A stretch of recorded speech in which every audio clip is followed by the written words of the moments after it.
अस्सलाम वालेकुम। प्रोग्राम जोर का जोड़ के साथ मैं हूं सैयद फैसल करीम। और अगर कहा जाए कि आज है क्रिकेट की चांद रात तो बेजाना होगा, क्योंकि कल दुबई में है सबसे बड़ा मैच और इस बड़े मैच के लिए समय की है भरपूर तैयारियां। वो कैसे, वो ऐसे कि हमारे साथ मौजूद है वो लेजेंड जिसने क्रिकेट के खेल को बदल कर रख दिया। फास्ट बॉलर्स घबराते थे और स्पिनर्स तो पनाही मांगते थे। पलक झपकने में निस सेंचुरी और लम्हों में सेंचुरी बना डालता। वो खिलाड़ी मैदान में कदम रखता तो स्टेडियम्स भर जाते और जब वापस पवेलियन लौटता तो स्टेडियम्स खाली हो जाते। पावर प्ले बाद में आया, पहले शाहिद अफरीदी आए। क्रिकेट को नई समत देने वाले, पाकिस्तान को 2009 का आलमी कप जितवाने वाले, बैटिंग के साथ साथ बॉलिंग के भी माहिर, क्रिकेट के मैदान में पाकिस्तान की शान। हमारे साथ मौजूद हैं शाहिद खान अफरीदी। शाहिद भाई अस्सलाम वालेकुम, बहुत शुक्रिया। पहले तो समा फैमिली का आप हिस्सा बने हैं, उसके लिए बहुत बहुत शुक्रिया। और बहुत ही ज़बरदस्त जो है कल मैच भी होने जा रहा है, तो इस पर भी हम आपसे बात करेंगे। इसके साथ साथ अहमद शहजाद जो कि पाकिस्तान के बहुत ही फॉर्मिडेबल ओपनिंग बैट्समैन रहे हैं, वो भी हमारे साथ जुड़ेंगे और अदील अजहर भाई भी हमारे साथ स्टूडियोज़ में ही मौजूद हैं। तो सबसे पहले लाला से शुरू करते हैं हम। शाहिद भाई, क्या फीलिंग है कल के हवाले से? सबसे पहले तो ये बताएं, क्योंकि इंडिया पाकिस्तान हमने अक्सर आपको सुना है और आप तो बड़े कूल एज ककम्बर रहते हैं, यहाँ पे हमारे दिल की धड़कनें तेज़ होती रहती हैं। India versus Pakistan on paper, आपको सबसे पहले ही सवाल ये कि कौन ज़्यादा स्ट्रॉन्ग नज़र आ रही है, किसके ज़्यादा चांसेस हैं? वालेकुम सलाम फैसल। जहाँ तक कल के मैच के हवाले से बात है, मैं एक चीज़ कंफर्म बता सकता हूँ इंशाल्लाह कि कल मैच होगा, बारिश नहीं होगी। जहाँ तक दूसरी बात आपने की है, देखिए अगर पेपर पर देखा जाए तो नो डाउट दोनों टीमें एक्सपीरियंस्ड हैं। हमारी टीम भी बड़ी ज़बरदस्त है। हमारी टीम को पता भी है कि कल की मैच की क्या इंपॉर्टेंस है, और वर्ल्ड कप का पहला मैच है, किसी भी इवेंट का पहला मैच जो है वो सबसे ज़्यादा इंपॉर्टेंट है। तो I am very much positive इंशाल्लाह। नो डाउट इंडिया की क्रिकेट काफ़ी, अगर 10-15 साल से देखी जाए तो बहुत ज़बरदस्त क्रिकेट खेल रहे हैं। उनके बोर्ड ने क्रिकेटर्स पे बड़ा इन्वेस्ट किए, जिसका रिज़ल्ट निकला है। और मैं मेरा जो अपना एक्सपीरियंस रहा है इंडिया के ख़िलाफ़ खेलते हुए, वो एक माइंडसेट बड़ा इम्पॉर्टेंट है, बॉडी लैंग्वेज बहुत इम्पॉर्टेंट है, कैसी होनी चाहिए। और कल का मैच नो डाउट दिमाग का इस्तेमाल तो होता ही होता है, लेकिन कल का जो मैच है वो सारा यहाँ से है। जिसके पास तगड़ा बड़ा दिल है, जो प्रेशर में इस अबाउट प्रेशर, इंटरनेशनल क्रिकेट में प्रेशर बहुत ज़्यादा मैटर करती है। कौन सी टीम किस तरीके से प्रेशर हैंडल करती है, कौन सी टीम कम से कम गलतियाँ करती है, वो टीम जीतेगी। बिल्कुल, आपने तगड़े दिल की बात की और एक तगड़े दिल वाला ही हो सकता है जो आखिरी ओवर में अश्विन को एक छक्का उधर टिका दे और अगला छक्का उधर टिका दे और जो है उनकी उम्मीदें ही टूट जाएं। अच्छा शाहिद भाई, एक चीज़ है, हम आज भी अगर अपना हेड टू हेड देखें अगेंस्ट इंडिया तो हम बहुत बेहतर है, लेकिन रीसेंट पास में जैसे कि आपने भी तस्करा किया, पिछले 10-15 साल में उन्होंने इन्वेस्ट किया, उनके पास तो बॉलर्स भी तगड़े आ गए हैं बैटिंग के लिए, तो वो हमेशा से ही जाने जाते थे। अब आप जो है 99 से against India world cup encounters जो है खेलते आ रहे हैं, उससे पहले 96 और 92 भी हमारे सामने है। क्या हो जाता है वर्ल्ड कप में, ये मैं ज़रूर आपसे जानना चाहूँगा। हम बहुत करीब भी आए उनको हराने में, बट स्टिल वो एक जिंक्स जो है वो नहीं टूट सकी, तो क्यों हम उनको नहीं हरा पाए? अभी तक 12-0 क्यों हैं हम? देखिए जी, आप मेरी फाउंडेशन की टैग लाइन है होप नॉट आउट, तो उम्मीद पे है। और इंशाल्लाह जिस तरह मैं कह रहा हूँ कि एज ए यूनिट के तौर पे अगर खेलेंगे, पैनिक नहीं होने की ज़रूरत, इसलिए कि बड़े मैचेस में पैनिक सिचुएशन बहुत ज़्यादा आती है। पैनिक होने की बिल्कुल ज़रूरत नहीं है। प्रेशर को जब तक आप इंजॉय नहीं करेंगे, आप अच्छा परफॉर्म नहीं कर सकते। प्रेशर क्या है इंटरनेशनल क्रिकेट में? एक्सपेक्टेशन का प्रेशर है, परफॉर्मेंस का है, मीडिया का है, लोगों का है, दोस्तों का, फैमिली का, ये सब प्रेशर है जो क्रिकेटर के ऊपर आता है। मैं अगर अपनी बात करूं, मैं सिर्फ इंजॉय करता था, मैं इस अपॉर्चुनिटी को कभी मिस होने नहीं देता था। मेरी कोशिश होती थी कि जो अपॉर्चुनिटी मिल रही है अगेंस्ट इंडिया, इसको मैंने अवेल करना है। मुझे पता है कि जो क्रिकेट नहीं भी देखता वो भी पाकिस्तान इंडिया के मैचेस लाजमी देखता है, तो मैं उस चीज़ को पॉजिटिव लेता था और इन्जॉय करने की कोशिश करता था। जितने भी, अगर आप वसीम भाई से भी बात करें, विकी भाई से, जितने भी बड़े प्लेयर्स थे, इनसे जो अगर आप बात करेंगे, ये प्रेशर में बहुत ज़्यादा इंजॉय करते थे, जिसकी वजह से इनकी परफॉर्मेंसेस बहुत अच्छी रहती थी। तो मैं तो यही बात कहूँगा कि बड़ा दिन है, नो डाउट, इस दिन को एंजॉय करो और गिव योर 100% यार। रिजल्ट जो भी हो बात की बात है, लेकिन जब आप ग्राउंड से मैच ख़त्म करके होटल जा रहे हो, आपके दिल में और दिमाग में ये डाउट्स ना हो कि यार मैं थोड़ा बेहतर कर सकता था, ये चीज़ नहीं होनी चाहिए। लड़ो और पूरी फाइट करो, आप देखना कि आप जब 100% एफर्ट करेंगे तो रिजल्ट खुद ब खुद जो है ना वो पॉजिटिव होते हैं। तो आई बिलीव, मैं तो इस चीज़ पे बिलीव करता हूँ। एब्सोल्युटली शाहिद भाई, ये आपने बड़ी ज़बरदस्त बात की कि अपनी परफॉर्मेंस से मुतमईन होके जाएं, रिजल्ट तो है वो तो फिर अल्लाह के हाथ में। आपसे भी हम बात करेंगे, में ज्वाइन कर चुके हैं अहमद भाई। अस्सलाम वालेकुम, बहुत शुक्रिया आप हमारी इस ट्रांसमिशन का हिस्सा बन रहे हैं। और अब जैसे कि शाहिद भाई जो है वो 99 onwards against India world cup encounters का हिस्सा रहे, आप भी जो है 2010 के बाद से जो है वो अगेंस्ट इंडिया खेलते आ रहे हैं इन the world cup. Please correct me if I am wrong. तो यही मेरा सवाल मैं आपसे भी करूंगा। ख़ास तौर पर मुझे 2015 का याद, ऑस्ट्रेलिया में बड़ी अच्छी पार्टनरशिप लग गई थी और आपने स्पिनर्स को भी बड़ा अच्छा जो है वो टैकल करना शुरू कर दिया था। बट एकदम से वो कहते हैं हालात बदल जाते हैं, जज्बात बदल जाते हैं। हम 96 देख लें, we were steering very good, ठीक है, लेकिन उसके बाद मामलात ऐसे हो गए। 99 में भी हम बहुत क्लोज आ गए थे। जितने भी वर्ल्ड कप्स आ जाएं, पिछले 3 एनकाउंटर्स हटा के हम बहुत क्लोज जाके पीछे आ जाते थे। हमारी ब्लॉकेट, मेंटल ब्लॉकेट कहाँ पे आ जाती थी अहमद भाई? शाहिद भाई अस्सलाम वालेकुम। वालेकुम सलाम अहमद, खैरियत से हैं? ठीक ठाक हो आप? बिल्कुल ठीक ठाक, आप ठीक हैं शाहिद भाई? All well, all well, all good, thank you. Thank you. अच्छा, जहाँ तक आपका क्वेश्चन है, देखिए शाहिद भाई ने बड़े अच्छी तरीके से सारी चीज़ें कवर कर दी। जितनी क्रिकेट ये खेले हैं इंडिया के ख़िलाफ़ और जिस तरह के मैचेस ये लोग खेले हैं अपने टाइम में इंडिया के ख़िलाफ़, ये हम लोग तो बिल्कुल खेले नहीं। हम लोग तो मैचेस ही 3-4 खेले हैं और जब से हम लोग क्रिकेट में आए हैं तो वो इंडिया पाकिस्तान के जो टर्म्स थे वो अनफॉर्चुनेटली इतने अच्छे नहीं थे कि हम ज़्यादा मैच एंजॉय कर सकें। तो जिस तरह इन्होंने बड़े अच्छे तरीके से सारी चीज़ें ब्रीफ़ की हैं, मेरा नहीं ख्याल है कि इससे अच्छा जवाब मैं दे सकूँगा। All we need to do is, मैं अपनी तरफ से अपने प्लेयर्स को या अपने आवाम को एक चीज़ कह सकता हूँ कि मुझे कोई डाउट नहीं है कि कल का मैच इंशाल्लाह ताला पाकिस्तान जीतेगा।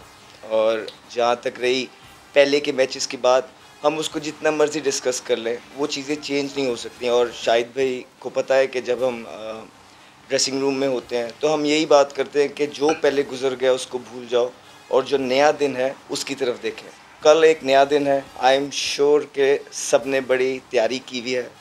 T20 में भी बाबर वॉज हेयर, हम एक ही टीम से खेल रहे थे, बहुत फोकस थे और बहुत डिटर्मिन नज़र आए। उनका एटीट्यूड जो था बिल्कुल चेंज था। आई वॉज़ रियली अमेज्ड क्योंकि मैं उनसे काफ़ी दिनों बाद मेरा ड्रेसिंग रूम शेयर किया था, बट बहुत ज़्यादा इम्प्रेसिव था उनका एटीट्यूड, उनकी कैप्टनसी अंदर there was a big difference. तो मेरे ख्याल से वाइल लुकिंग एट हिम और जो थोड़ी बहुत उनसे बात की है, वो सब बहुत प्रिपेयर हैं and they are all looking forward to this game. सब बहुत रिलैक्स मूड में। इंशाल्लाह ताला अल्लाह ताला पाकिस्तान को कल जितवाएगा इंशाल्लाह। बिल्कुल, दुआएं तो हमारी बिल्कुल यही हैं। अच्छा शाहिद भाई, हम ऑब्वियसली क्रिकेट पे आगे भी जाके बात करेंगे और हेड टू हेड भी जाएंगे और ये भी आप दोनों से पूछेंगे कि जी हमारे कौन से प्लेयर्स हैं जो कल शाइन कर सकते हैं और उनके कौन से। बट यहाँ पे एक चीज़ मैं आपसे ज़रूर पूछना चाहूँगा। अभी आपने देखा भी होगा, गालिबन आपकी नज़रों से गुजरा भी होगा, हमारे कुछ फॉर्मर लेजेंड्स हैं जो इंडिया की कुछ ट्रांसमिशंस में हिस्सा ले रहे हैं।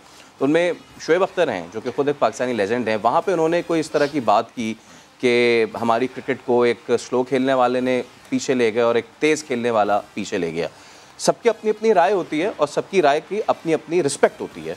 लेकिन शाहिद भाई, ऐसे मुल्क के साथ जब हम ट्रांसमिशन कर रहे हों, क्या इस तरह की चीज़ें हमें कहनी चाहिए कि जो हमारी क्रिकेट को पीछे ले जाने में, आपको ज़्यादा बेहतर पता है, मैं क्या बोलूँ, हमारी क्रिकेट पीछे ले जाने में जिनका हाथ रहा है और जिस तरीके से वो बोर्ड साजिशें करता आ रहा है, क्या वहाँ बैठ के अपने ही उन लड़कों के साथ जिनके साथ अपने ड्रेसिंग रूम शेयर किया, अपने फॉर्मर कैप्टन्स के बारे में ये बात बोलना जायज़ है, ज़ेब देता है?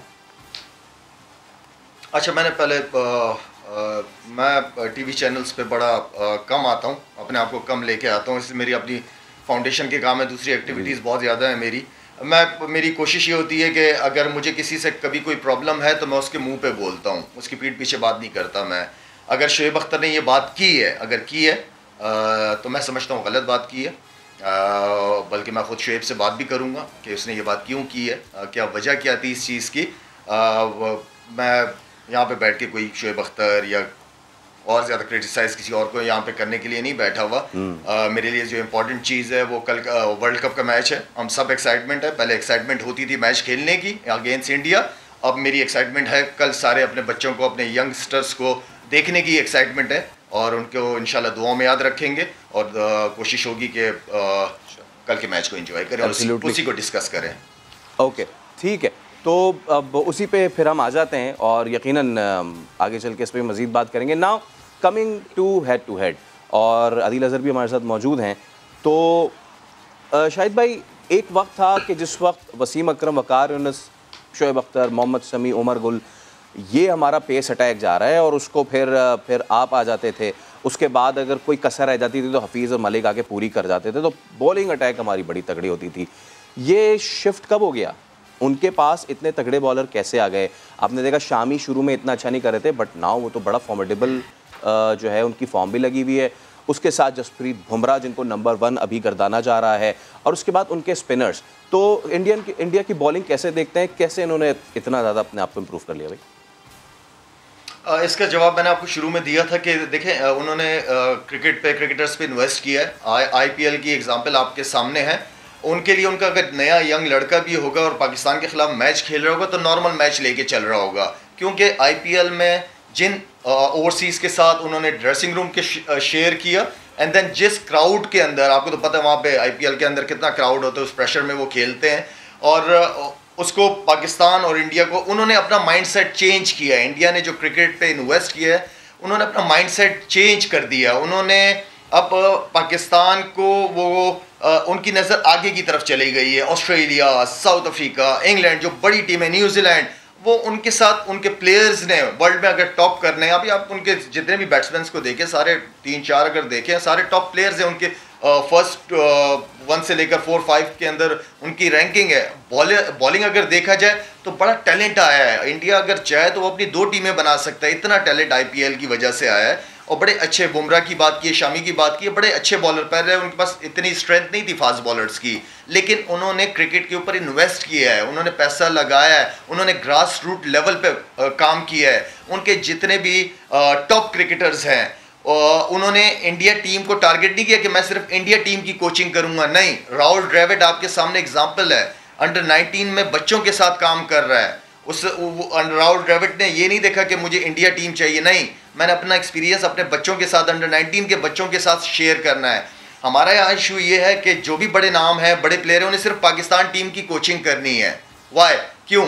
आपको ग्रास रूट लेवल पे काम करना चाहिए, अंडर 14, अंडर 16, अंडर 19 के बच्चों के साथ काम करना चाहिए। प्रोडक्ट वहाँ से तैयार होता है, प्रोडक्ट वहाँ से निकलता है। एब्सोल्युटली। ऐसे अदिल भाई अभी मौजूद हैं, तो अहमद शहजाद के साथ अगर आप कुछ नहीं, मैं अभी शाहिद को लाला को ये कहते हुए सुन रहा था, जो उन्होंने बड़ी ज़बरदस्त बात की। आज शाम में भी हमने बात की थी किस तरह इंडिया ने इन्वेस्ट किया IPL के थ्रू, सारा सिलसिला।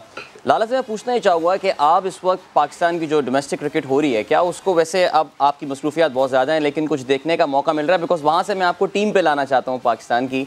सो आजकल कुछ डोमेस्टिक क्रिकेट देखते हैं, नेशनल T20 हुआ आपका, या PSL भी हुआ था, तो कुछ टाइम मिलता है अब आपको? मैंने कुछ इसलिए कि अहमद शहजाद को मैं डोमेस्टिक क्रिकेट में फॉलो करता हूँ। मैं चाहता हूँ कि इतना अच्छा ज़बरदस्त टैलेंट टीम से बाहर क्यों है, तो उसकी कुछ आध इनिंग, एक आधा 2 प्लेयर और हैं जिनकी इनिंग्स दिल चाहता है कि मैं देखूँ। फ्री भी था तो T20 जो अभी चल रही थी, KPL में भी अहमद शहजाद साथ था, माशाल्लाह बहुत ज़बरदस्त फॉर्म लगी हुई थी। तो इन प्लेयरों को देखने का दिल चाहता है। शर्जील को देखा और 1-2 वसीम जो बॉलर हैं, फास्ट बॉलर, उनको देखा।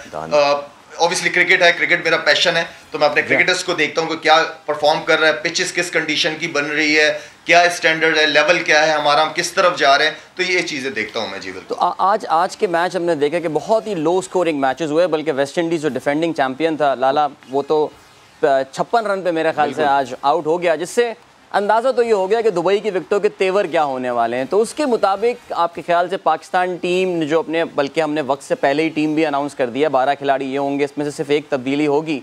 सो लगता नहीं कि कुछ हम स्पिनर शॉट खिला रहे हैं यहाँ पे? कुछ इस पर अगर आप अपना हमें ऐसा ओपिनियन शेयर कर सकें। यार स्पिनर्स किधर शॉट है? मेरे ख्याल में इमाद वसीम भी खेल रहे हैं, शादाब खान भी खेल रहे हैं आपके पास, 2 जेनवन, इसके अलावा शोएब मलिक है, हफीज़ है आपके पास। मेरे ख्याल में आपने फास्ट बॉलर्स भी खिलाने, 3 जेनवन फास्ट बॉलर भी तो खिलाने ना आपने। जिस तरह की पिच आज मुझे नजर आई, नॉर्मली इस तरह की पिचेस नहीं होती, लेकिन IPL दुबई में ख़त्म हुए, जिसकी वजह से इन्होंने नई पिचेस बनाई हुई हैं। तो जिसकी वजह से देखें पिचेस के हिसाब से अगर हमारी बैटिंग ऑर्डर देखा जाए तो हमारे जैसे शोएब मलिक है, हफीज़ है, बाबर आजम है, रिजवान है, इनकी टेक्निक बहुत अच्छी है, ये इस पिच पे सर्वाइव करेंगे। इस पे मेरे ख्याल में खुली शॉटें नहीं लग पाएंगी जो पिचेस मुझे आज नज़र आई हैं। और फास्ट बॉलर्स के पास बड़ी अच्छी अपॉर्चुनिटी, अच्छे लाइन और लेंथ पे अगर बॉल करें तो हमारे पास फास्ट बॉलर केपेबल है आउट करने के। एब्सोल्युटली। अच्छा अहमद भाई आपकी तरफ आते हैं। अब ज़रा हम कुछ टीम की बात कर लें। अगर हम अपनी पहले ज़रा बैटिंग लाइन पे फोकस करें, आपको बैलेंस नज़र आती? क्योंकि उससे पहले एक स्क्वाड जो अनाउंस हुआ था, इंजरी हो गई, शोएब मकसूद आगे पीछे हो गए, ये सारे मामला, लेकिन अब आपको मलिक और हफीज़ के आने के बाद बैलेंस लग रही है टीम? क्योंकि बहुत सारे लोग ये कह रहे हैं कि जी ये लोग पहले भी थे लेकिन पहले भी वर्ल्ड कप में इतना कुछ नहीं हुआ, तो क्या इस बार कुछ तब्दीली होगी? सबसे पहले तो जो लोग टीम से अनाउंस हुए थे वो भी बहुत अच्छे प्लेयर्स हैं। अनफॉर्चुनेटली शोएब मकसूद का यूँ लास्ट मोमेंट पे इंजर्ड हो जाना बहुत ज़्यादा अनफॉर्चुनेट है, बिकॉज़ हम लोग बड़े होते हैं क्रिकेट खेलने के लिए और वर्ल्ड कप खेलना, पाकिस्तान से खेलना हमारा पैशन है। बड़ी मेहनत लगती है यहाँ तक पहुँचते हुए, और वो लम्हात पे, एंड वाले लम्हात पे आप अनाउंस हुए और उसके बाद आप इंजर्ड हो जाओ, बहुत ज़्यादा अनफॉर्चुनेट है। लेकिन हर चीज़ में अल्लाह की कोई बेहतरी है। शोएब भाई जो रिसेंटली T20 खेले हैं उसमें उन्होंने एक दो बहुत अच्छी इनिंग्स खेली हैं और आई थिंक एक्सपीरियंस्ड है। दुबई में उनका काफ़ी जो है ना, UAE में उनका एक्सपीरियंस है जो कि डेफिनेटली काम आएगा। ओवरऑल आई थिंक सारी चीज़ें अगर आप हमारे ओपनर्स उठा के देखते हैं, उन्होंने बहुत ज़्यादा हैवी परफॉर्मेंसेस दी हुई हैं और दे थॉरली डिज़र्व देयर प्लेसेस। उसके बाद तीसरे पे फ़खर ज़मान प्रैक्टिस मैचेस में बहुत ज़्यादा अच्छा खेले हैं, अच्छी फॉर्म में है, जो कि बहुत ज़्यादा खुशाइंद है पाकिस्तान के पॉइंट ऑफ व्यू से। चौथे पे आपके हफीज़ भाई आ जाएंगे, बहुत ज़्यादा एक्सपीरियंस है, पीछे बहुत ज़्यादा परफॉर्मेंसेस हैं, और जिस तरह के उन्होंने एक इंटरव्यू में बोला था कि मैंने अच्छे टाइम के लिए जो है ना, हो सकता है अल्लाह ताला ने रंज़ें संभाल के रखी हैं। होपफुली इंशाल्लाह ताला इस टूर्नामेंट में, इस वर्ल्ड कप में वो भी पाकिस्तान के लिए जो है ना अपना, मेरे ख्याल से उनका आखिरी वर्ल्ड कप होगा, उसमें वो ज़्यादा से ज़्यादा परफॉर्म करें ताकि उनका अच्छा जो है, जिस तरह वो चाहते हैं उस तरह चीज़ें हों। नीचे से भी अगर आप देखें, इमाद वसीम अभी डोमेस्टिक में हम खेले हैं इकट्ठे, उसको फेस भी किया है। I think brilliant spinner, one of the best in the world at the moment. बहुत डिफ़िकल्ट है as an opener, I am telling you, नए बॉल पे उन पे चार्ज करना, बहुत लिमिटेड चांसेस देते हैं वो आपको। You got to create your chances against him. और दुबई के अंदर I think he will be really handy, जो कि आपके रन्स भी कंटेन कर सकते हैं और आउट भी करके देखें। शाहीन शाह अफरीदी लाइक खेलते ही जा रहे हैं और मुझे ज़रा सा भी नहीं लगा उनकी बॉडी लैंग्वेज देख के कि उनको कोई भी इस चीज़ से प्रॉब्लम है। वो डोमेस्टिक के मैचेस भी अभी जो खेले हैं इतने अच्छे तरीके से खेले हैं। उनका जो एटीट्यूड था वार्म अप में, उनके जो मैचेस में जान मारना, उनका स्विंग करना, उनका प्लेयर्स लाइक नज़र आ रहा होता है बिल्कुल he was a class apart. बहुत अच्छा, बहुत अच्छे रिदम में है, सब लोग बहुत मोटिवेटेड है। इंशाल्लाह you know I have all hopes के कल का मैच इंशाल्लाह अल्लाह ताला पाकिस्तान को सुरखरू करेगा। बिल्कुल। और शाहिद भाई, अगर मैं आपसे बॉलिंग लाइनअप के हवाले से पूछूंगा बाद में, लेकिन उससे पहले मैं आपसे ये पूछना चाहता हूँ कि जैसे हमारे तो बड़े फेवरेट मोमेंट्स हैं आपके अगेंस्ट इंडिया, बहुत सारे, मतलब कि आप निकाल के रखते रहें तो बहुत सारे मोमेंट्स हैं, लेकिन शाहिद अफरीदी का अपना ऐसा कोई एक ख़ास मोमेंट जो बहुत उन्होंने एंजॉय किया हो अगेंस्ट इंडिया, वो हरभजन को 4 छक्के बार लगाने हो, या फिर वो लास्ट ओवर वाला कैमियो हो, या फिर कोई सा भी, मतलब हम बताते जाएं और वक्त ख़त्म होता जाए। तो मैं चाहूँगा पहले आप बता दें ज़रा कि आपका कौन सा फेवरेट मोमेंट है अगेंस्ट इंडिया। वक्त तो खैर ख़त्म नहीं होगा, 1 घंटे का प्रोग्राम रख दिया तुम लोगों ने रात को 11 बजे।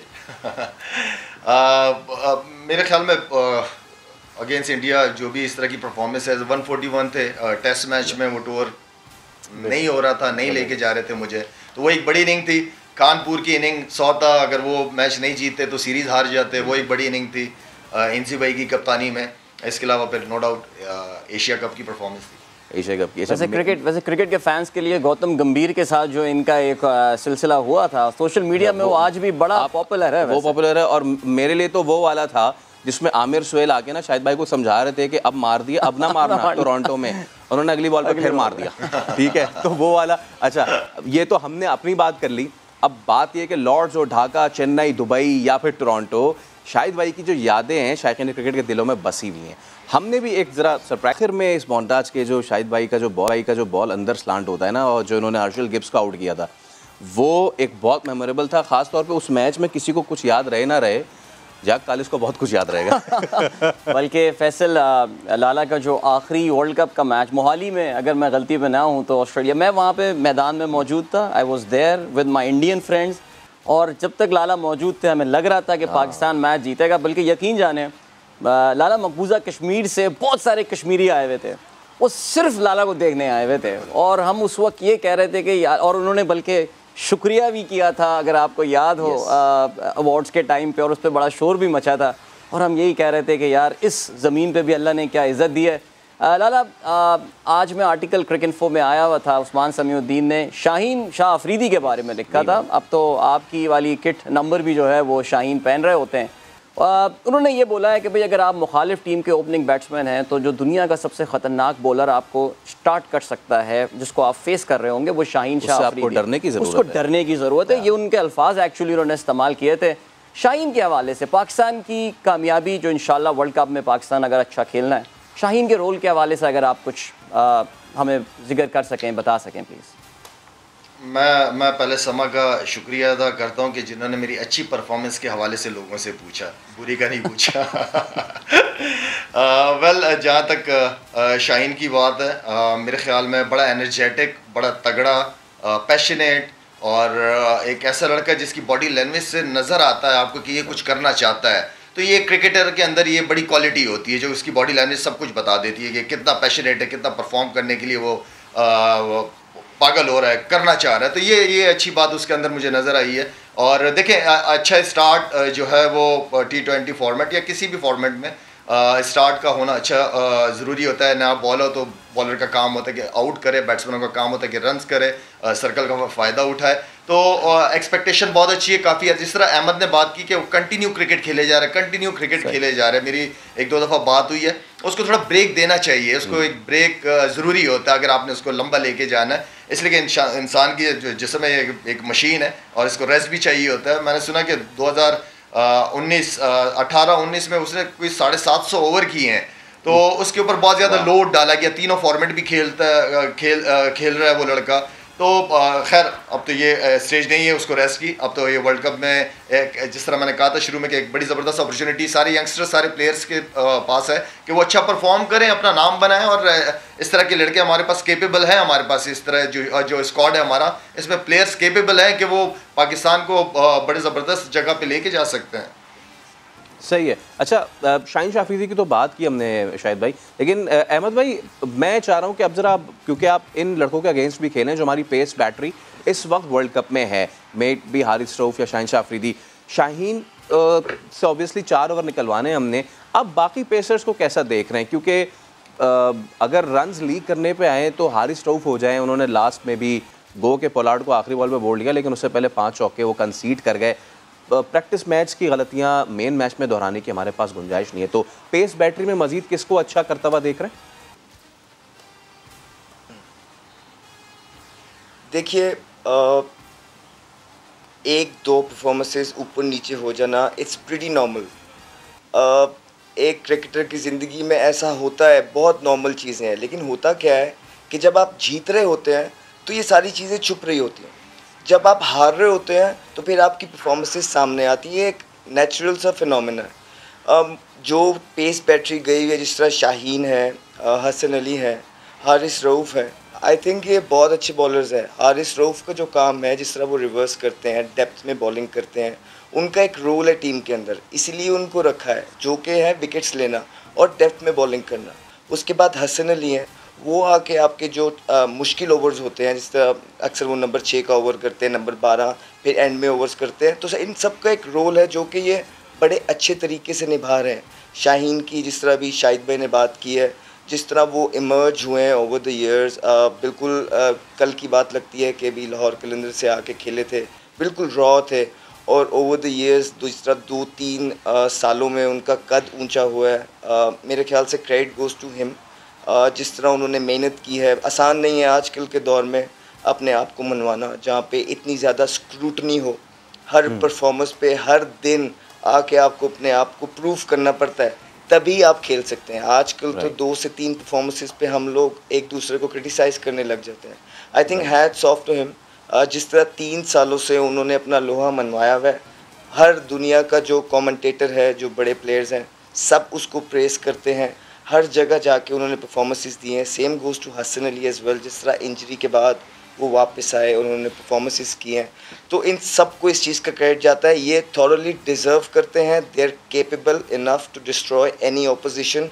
That is why they are there in the Pakistan cricket team. All we have to do is play as one unit.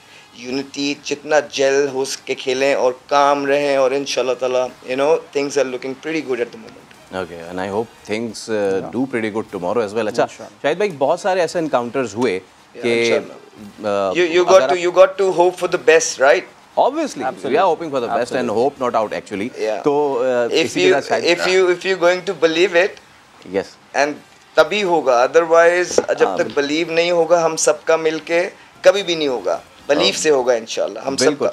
बिल्कुल। अच्छा शाहिद भाई, आपकी नज़र में वैसे तो वर्ल्ड कप की एनकाउंटर्स की भी बात करें अगर सिर्फ, या फिर उससे हट के भी, वो कौन से ऐसे एनकाउंटर्स थे कि जहां हम बहुत क्लोज जाके हारे, जिन्हों हम जीत सकते थे लेकिन वो हम नहीं जीत पाए?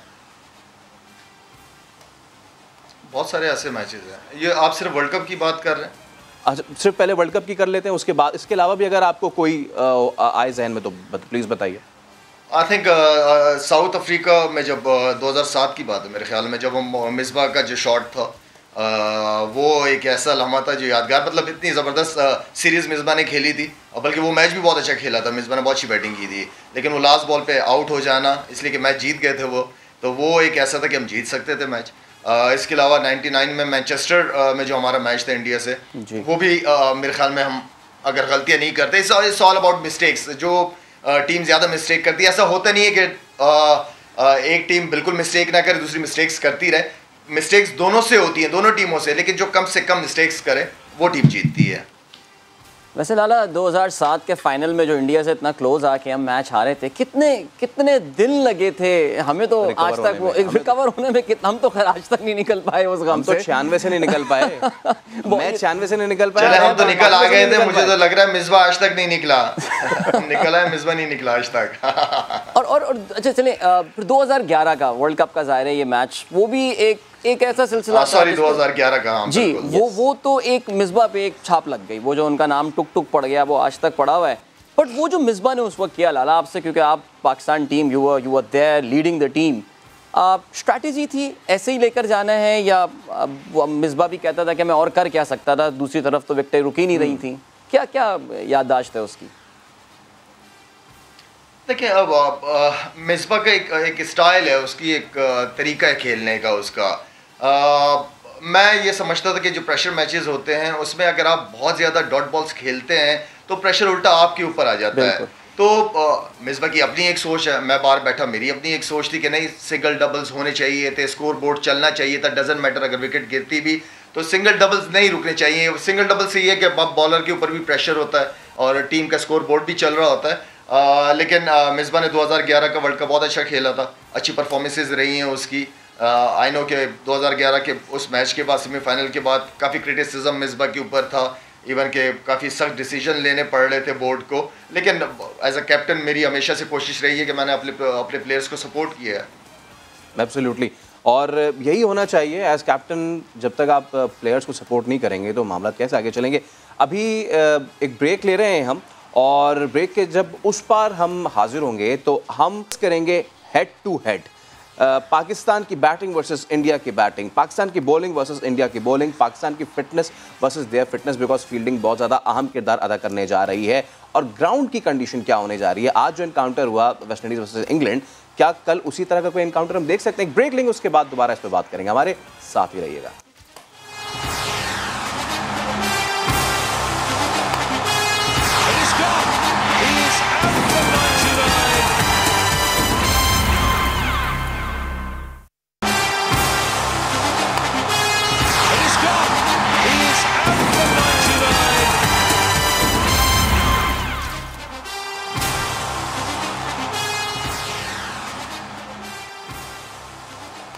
Alright, welcome back after the break. और हम बात कर रहे हैं पाक भारत टाकरे की, the mother of all battles. हमारे साथ हैं Ahmad Shahzad, none other than Shahid Afridi himself. Shahid भाई, अब शो के इस हिस्से में ज़रा हम बात कर लेते हैं हेड टू हेड टीम्स की। हमने देखा कि पाकिस्तान की जो ओपनिंग जोड़ी है बड़े पर्पल पैच में है। बाबर आजम हो गए और रिजवान हो गए, क्या ही ज़बरदस्त इनकी जोड़ी चल रही है। फ़खर जमान प्रैक्टिस मैचेस में अच्छा कर गए हैं, तो एक अच्छा वन डाउन पे जो है रिस्पॉन्सिबल बंदा हमें नज़र आ रहा है। क्या आपकी नज़र में हफीज़ और शुएब मलिक एक बैलेंस ये शुरू के 5-6 बल्लेबाज बनते हैं, या फिर हफीज़ भाई की इतनी ज़्यादा नहीं अच्छी लगी हुई फॉर्म, तो क्या आप अगर होते हैदर अली को चांस देते? देखें, एक्सपीरियंस बड़ा मैटर करता है, ठीक है। और दूसरी चीज़ ये है कि कंडीशन, जो पिच कंडीशन जो नज़र आई है आज के मैच में, आई नो कल भी कोई ज़्यादा फ़र्क नहीं होगा। तो इसमें जिसकी टेक्निक बहुत अच्छी है, जो ज़्यादा देर सर्वाइव कर सकता है पिच के ऊपर, तो मेरे ख्याल में go with the senior player. और ऑप्शन भी आपके पास स्पिन की, तो वो भी आपके पास बनती है। और उस पिच पे जहाँ बॉल स्किट कर रहा हो, टर्न कर रहा हो, तो मेरा वहाँ हफीज़ भी बहुत मुश्किल बॉलर है। आप नया बॉल भी करा सकते हैं, पुराना भी करा सकते हैं। अगेंस्ट लेफ्ट हैंडर आप उसको बहुत अच्छा यूटिलाइज़ कर सकते हैं। तो मेरे ख्याल में इसी तरह शुएब मलिक भी इसी तरह ही है। ये वहाँ पे जो बैठे हैं कोचेस और कप्तान, पिच देखेंगे, कंडीशन देखेंगे, और मेरे ख्याल में उनका जो भी डिसीजन होगा, हमारा काम होगा कि हम उनके डिसीजन को सपोर्ट करें। अच्छा, और एक और चीज़ है शाहिद भाई, देखें होता ये था कि आपने ऑब्वियसली अपनी इनिंग्स जब शुरू की थी तो आप ऊपर से आके आपने अच्छा खेला। Later on in your career आप नीचे आके छठे सातवें पे बड़ा अच्छा खेलते रहे। पाकिस्तान को इस वक्त जो मसला आ रहा है वो छठे सातवें का ही आ रहा है, और उसके लिए हमने 2 ऑप्शन स्ट्राइक किए हैं, इफ्तिखार और आसिफ। अब इफ्तिखार भी नहीं चल रहे, हालांकि टीम से ड्रॉप हुए तो फिर उन्होंने परफॉर्म कर दिया। आसिफ, बहुत उनके बारे में सुना, अच्छा हिट लगाते हैं, बड़ा स्टे हिट होता है, बट क्या हो जाता है जब वो इंटरनेशनल सिनारियो में आते हैं तो क्यों फेल हो जाते हैं?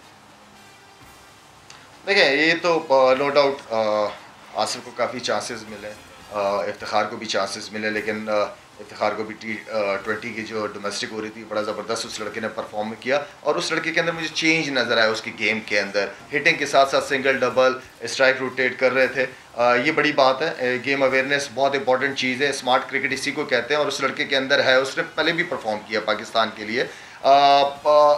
चांस तो देना पड़ेगा हमारे पास। देखिए जी, मैं समझता हूँ कि रज़ाक के बाद एक गैप आ गया था। रज़ाक जैसा ऑलराउंडर हमें नहीं मिला दोबारा। अभी तक कोशिश किए जा रहे हैं, लेकिन रज़ाक जैसा प्लेयर हमें जो छठे नंबर पे बैटिंग बॉलिंग दोनों कर सके, तो उस तरह के प्लेयर अगर हमें मिल जाए तो हमारी टीम काफ़ी बैलेंस हो सकती है।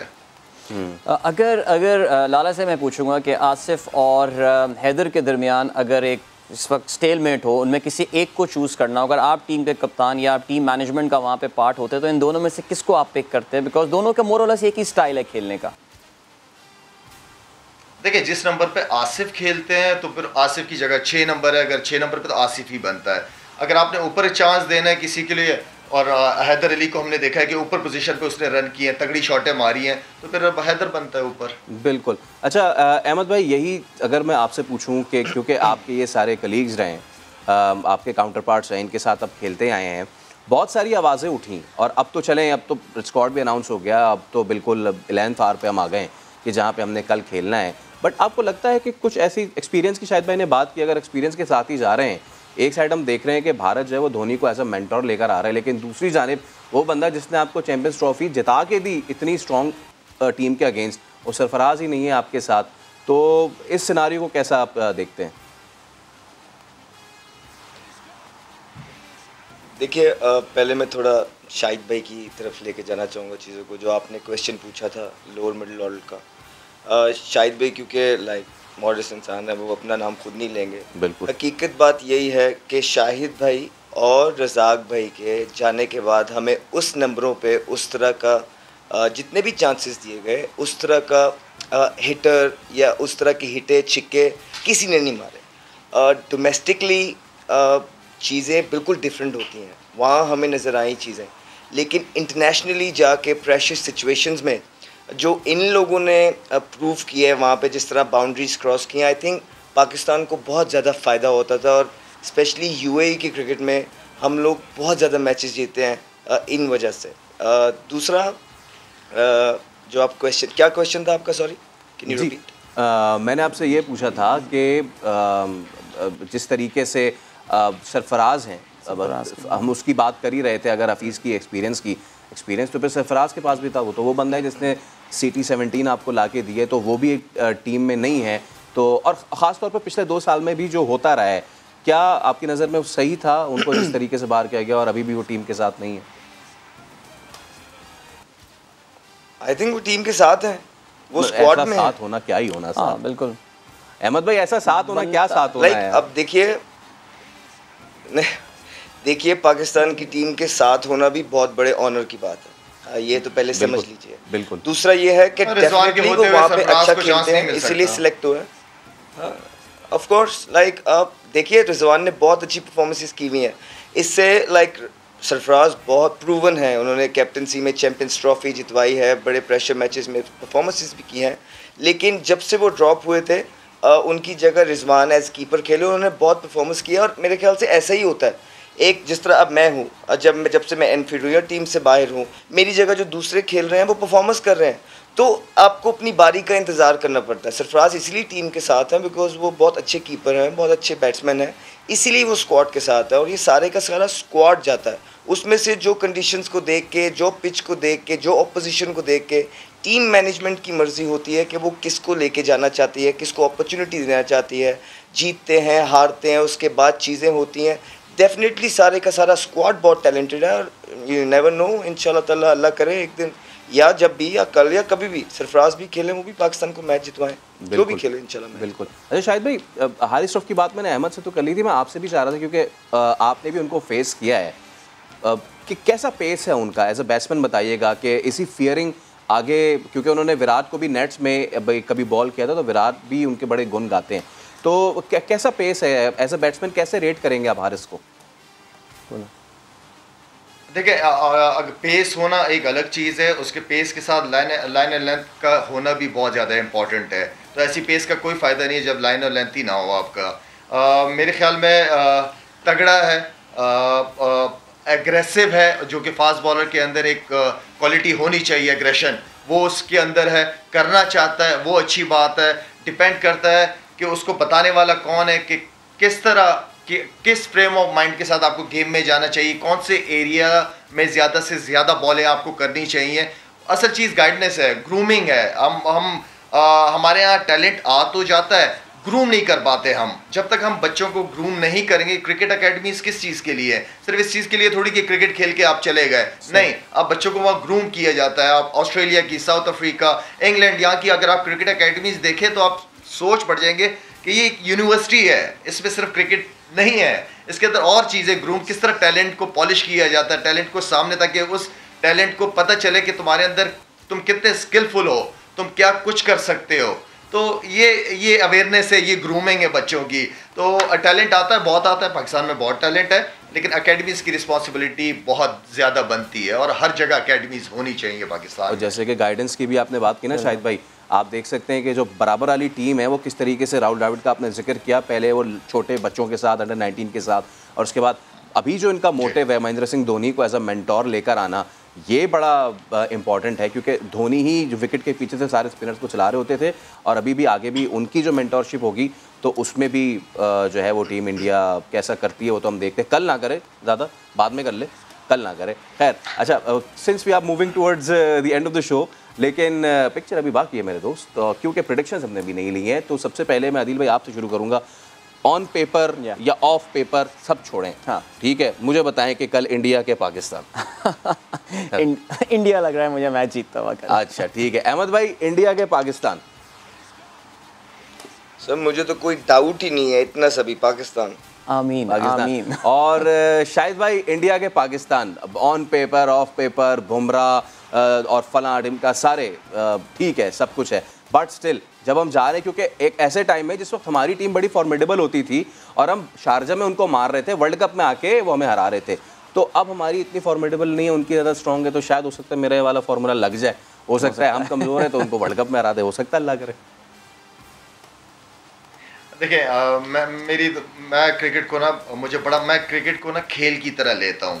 क्रिकेट एक खेल है, ठीक है ना, और खेल जब अपनी मर्जी का हो ना तो उसका मज़ा ही कुछ और है। नो डाउट पाकिस्तान इंडिया का मैच बहुत बड़ा मैच है। नो डाउट इंडिया की टीम पिछले 10-15 साल से बहुत अच्छा परफॉर्म कर रही है, बहुत अच्छी क्रिकेट खेल रही है।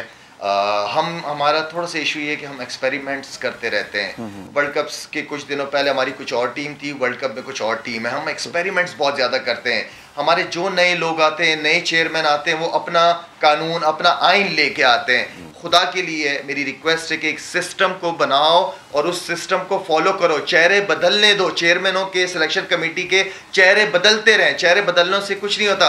एक सिस्टम को टाइम दो, सिस्टम को लेके चलोगे इंशाल्लाह 5 साल, 8 साल, 10 साल के बाद आपको रिजल्ट आना शुरू हो जाएंगे। तो मैं कल एक अच्छा मैच देखना चाहता हूँ, सिंपल सी बात है। यहाँ ये मेरा जो है वो पाकिस्तान के साथ है और आखिर दम तक रहेगा। मैं कल एक अच्छा मैच देखना चाह रहा हूँ। एब्सोल्युटली, और अच्छा मैच तभी होगा जब पाकिस्तान जीतेगा। बहुत शुक्रिया शाहिद खान अफरीदी, अहमद शहजाद हमारे साथ मौजूद थे, स्टूडियोज में अदील मौजूद थे। तो कल है mother of all battles, India versus Pakistan, Pakistani वक्त के मुताबिक शाम 7 बजे दुबई इंटरनेशनल क्रिकेट स्टेडियम से। और देखना यह है कि क्या ये 12-0, 12-1 होता है या नहीं, वक्त बताएगा। तब तक के लिए आपसे लेंगे इजाजत। अल्लाह हाफिज।